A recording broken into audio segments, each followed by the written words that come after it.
Joni Lamb's smile hit the camera like a shield. Thin. Tight. The kind of smile you paste on when your world's crumbling and the lights are blinding. This wasn't preaching. Hell, it wasn't even damage control anymore. This was triage. Her reputation was hemorrhaging right there on screen, bleeding out from wounds she'd carved herself. See, her own son Jonathan? He'd dropped those audio leaks like grenades. Boom. Suddenly Daystar's saintly matriarch looked more like a battlefield general. Faith her weapon, critics her enemies, the empire everything worth defending. So what's a televangelist to do? She booked a 57-minute sit-down with Stephen Strang. Safe territory. Her book publisher. Her promoter. A guaranteed soft landing. Every blink, every tremble of her lip, rehearsed. She talked about scribbling a letter to God, to ditch some deadweight boyfriend years back. He was pulling me down, she murmured, all wounded grace. Wasn't God's best. Made it sound like divine romance. Problem. Felt like reruns. Anyone paying attention remembered her current husband, Doug Weiss, spinning the same yarn years ago, God snapping him out of despair in 30 Days Flat. Same script, different crisis. Divine intervention conveniently on speed dial when scandals hit. But the audience, they weren't buying it. They'd heard those tapes. The real Joni, cold, calculating, snapping orders like a CEO. This soft-focus angel on their screens felt like a slap in the face. Like, comment, subscribe, seriously, helps us chase more stories like this. Then she played the widow card. Hard. Claimed she'd grieved her late husband Marcus for exactly 6 months. Not 5. Not 7. 6. Then, click, God flipped a switch. Told her to get her house in order. Translation. Marry Doug Weiss. Tidy. Neat. Except the internet's got receipts, honey. Online sleuths, sharp as tack, bored as hell, dug up the dirt. A $38,000 deposit receipt for a Botswana honeymoon safari. Paid just 9 months after they buried Marcus. Flirty texts between her and Doug?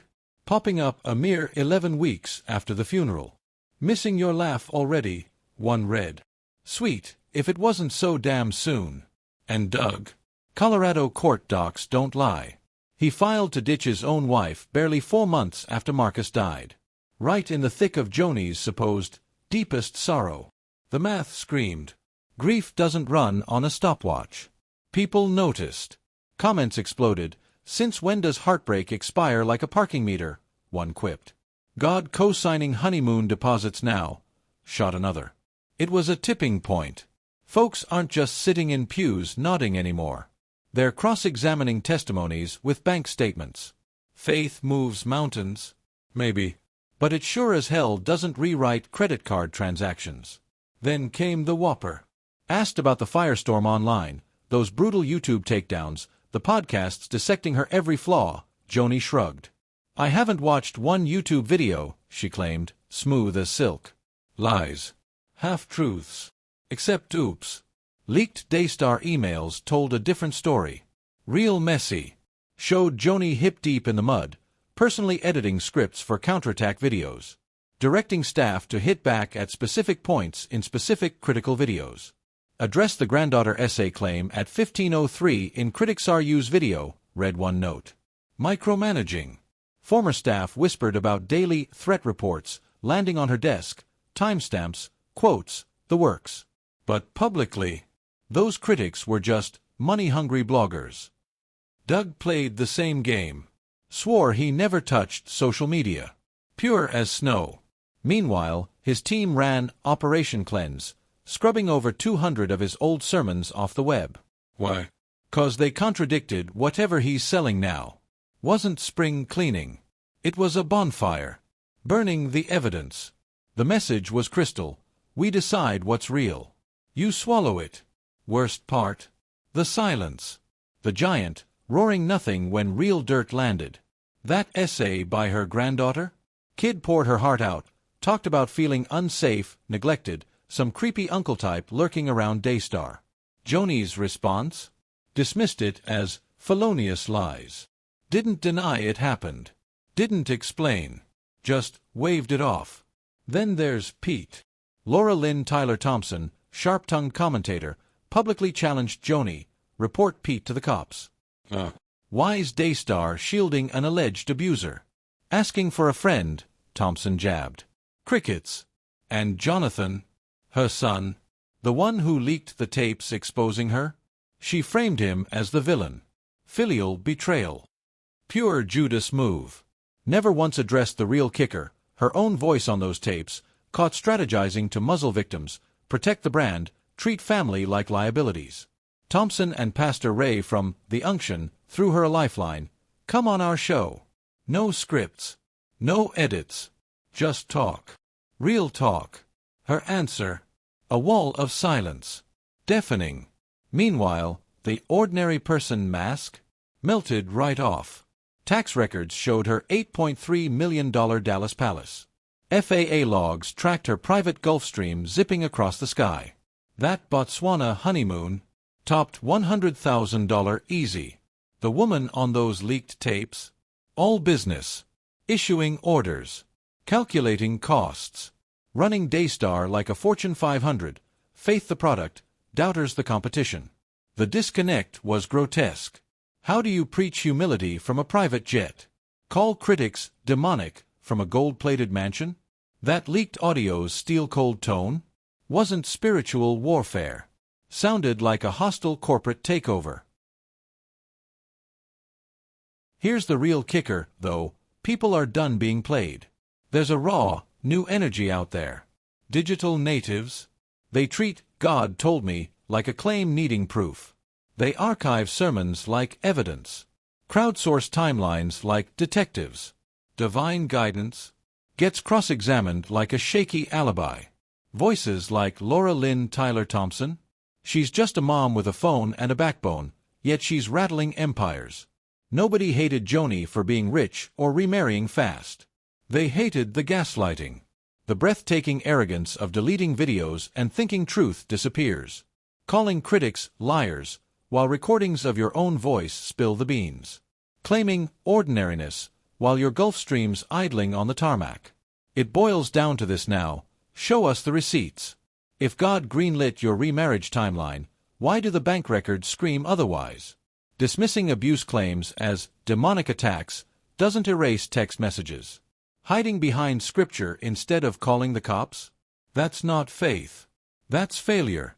Joni's crash proved it. You can't outrun accountability with a satellite signal anymore. Credibility isn't handed down from a TV pulpit. It's built, painstakingly, brick by honest brick. So where does this leave us? Joni Lamb's train wreck isn't just her funeral. It's the end of an era. That interview, its spectacular flop ripped the curtain clean off. First truth. God told me needs backup now. A letter to God means zip when honeymoon invoices shred your grieving widow story. Audiences treat divine hotlines like unverified sources. Show proof or shut up. Weiss's 30-day miracle. Lamb's 6-month grief clock. Crumpled because paper trails don't bend for holy plot twists. Future leaders, listen up. If your testimony can't survive a courtroom, it'll get shredded online. Second, silence equals guilt. Loud and clear. Joni dodging that granddaughter essay? Ignoring Pete? Wasn't evasion. It was a screaming confession. Modern believers see quiet on abuse claims and smell cover-up. When Thompson demanded cops and got Bible verses, that wasn't piety. It was choosing brand over safety. And it birthed a monster, watchdogs with subpoena fantasies and nothing left to lose. Third, money amnesia kills. That mansion jet safari combo blew her ordinary gal act to smithereens. People now weigh your spiritual weight against your wallet. When your lifestyle needs 3 pilots and a concierge while you sermonize sacrifice. Folks get whiplash. Those leaked tapes confirmed the worst. Joni talking donor cash like a Wall Street shark, not a shepherd. Luxury isn't the sin. It's pretending you're humble while living like Caesar and silencing anyone who points it out. Fourth, control is a ghost. Gone. Joni's team thought deleting videos would save her. Operation Cleanse. Pathetic. Delete 1, 10 archives pop up. Their digital purge just proved they were scared.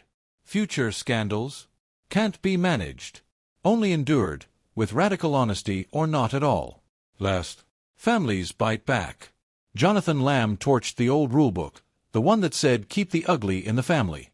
By airing his mom's dirty laundry, he handed a megaphone to every abused grandkid, sideline sibling, and stiffed staffer.